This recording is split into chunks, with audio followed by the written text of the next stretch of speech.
Kata Nabi Ibrahim, ya Allah, jangan hinakan aku di hari akhirat, di mana hamba-hambamu Engkau bangkitkan. Yauma la yanfa' mal wala banun, di akhirat itu tidak bermanfaat orang bawa harta, tidak bermanfaat orang bawa anak. Ini hiburan dari Allah Subhanahu wa taala untuk hamba-hambanya yang waktu hidup di dunia, hidupnya sangat terbatas ekonominya. Kamu hidup di dunia miskin gak apa-apa. Kata Allah, di akhirat orang kaya pun gak manfaat. Yauma la yanfa' mal, tidak bermanfaat orang yang datang dengan bawa harta yang banyak, yang sudah dia sedekahkan sekalipun. Ini kalau ada orang kaya dan banyak sedekahnya, di akhirat belum tentu manfaat. Orang datang pada Allah bawa harta, belum tentu manfaat. Orang datang pada Allah bawa anak, belum tentu manfaat. Yang manfaat, yang pasti selamatnya siapa ya Allah? Man atallah biqalbin salim. Orang yang datang kepada Allah dengan membawa hati yang selamat, hati yang sehat, hati yang bagus, hati yang benar. Jadi kalau orang di hari akhirat nanti bawa sedekah banyak, ditambah dengan hati yang baik, baru manfaat. Orang bawa anak banyak dan dia bawa hati yang benar, baru manfaat. Anak saja tanpa hati yang bagus gak manfaat. Harta saja tanpa hati yang bagus gak manfaat. Bahkan orang datang pada Allah dengan bawa ibadah yang banyak, tapi hatinya rusak, juga tetap tidak bermanfaat. Orang datang pada Allah dengan bawa ilmu yang banyak, tapi hatinya hancur, gak manfaat apa-apa. Gak manfaat apa-apa. Ada dulu di zamannya Nabi Allah Musa alaihissalam, diceritakan oleh Imam Ghazali dalam kitab Minhajul Abidin, buku terakhir yang ditulis oleh Imam Al-Ghazali beberapa saat sebelum kewafatannya, beberapa bulan sebelum kewafatan beliau. Imam Ghazali cerita tentang seorang laki-laki sangat berilmu, ilmunya sangat tinggi, sampai-sampai kabarnya, kata Imam Ghazali, tiap dia mengajar, malaikat ikut turun untuk mencatat pelajaran-pelajarannya. Kurang alim apa itu? Bernama Bal'am bin Ba'ur. Bal'am bin Ba'ur ini, teman-teman sekalian, sangat berilmu, sangat pandai, sangat mengerti, akan tetapi hatinya rusak. Hatinya enggak benar, hatinya tidak baik, hatinya penting baginya, prioritas baginya pandangan manusia padanya, citra dirinya, itu yang menjadi tujuan utama, prioritas utama dengan ilmunya tersebut.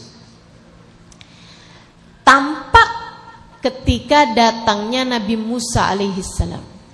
Nabi Musa satu waktu berkunjung ke daerah tersebut.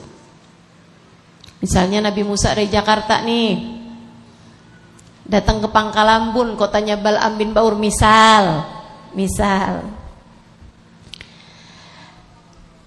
Bal'am bin Ba'ur yang biasanya majelisnya rame, ketika datangnya Nabi Musa, murid-muridnya semua pada datang ke majelisnya Nabi Musa. Ya udah pasti Nabi Musa nabi, Bal'am kan bukan. Andai saja Bal'am bin Ba'ur hatinya baik, tentu dia malah akan sangat mendukung, bahkan beliau pun akan ikut serta duduk di majelisnya Nabi Allah Musa untuk nyari ilmu, untuk setidaknya minta keberkahan dari Nabi Musa. Sebab meskipun ilmunya Bal'am bin Ba'ur itu tinggi, dia bukanlah seorang nabi, yang nabi adalah Nabi Musa. Bal'am gak gitu ceritanya. Dia ngerasa gerah, dia merasa gelisah. Kenapa ya? Kok sekarang majelis saya sepi? Oh, karena semuanya pada hadir kepada Nabi Musa. Dia pun mulai hatinya gatel. Hatinya ada kuman, ada bakterinya nih, yang dia biarkan. Besoknya lagi tambah sepi, besoknya lagi dia merasa orang tidak peduli padanya, sampai datang beberapa orang-orang munafik, beberapa orang-orang yang memang menjadi perwakilan-perwakilan setan buat ngomporin hamba-hambanya. Ini sering terjadi nih, sering terjadi. Mengadu domba satu sama lain, sama-sama orang soleh diadu domba.